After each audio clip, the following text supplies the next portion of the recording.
சிதம்பரம் சட்டமன்ற தொகுதியில அறிவுசார் பாண்டியன் அவர்கள் எம்எல்ஏ இருக்கும் போது என்னிடத்திலே கோரிக்கை வச்சு பல திட்டங்களை உங்களுக்கு பெற்று தந்திருக்கிறார். அது ஒரு சில மட்டும் நீங்க தெரிவிக்கிறேன்.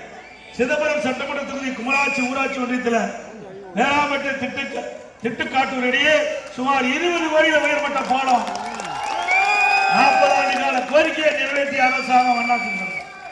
சிதம்பரம் பகுதி வேளாண் மக்களின் நீண்ட நாள் கோரிக்கையான கொள்ளிடம் ஆற்றில் கடல் நீர் உப்புதலை தடுக்கும் வகையில் திருக்களிப்பாலை கிராமத்தில் தடுப்பு நிலையத்திற்கு நிலநடை பணிகளுக்காக 1 கோடி ரூபாய் அதிமுக ஆட்சி ஒதுக்கி அந்த பணி துவங்குற நேரத்தில் ஆட்சி மாற்றம் கிடப்பில போட்டாங்க.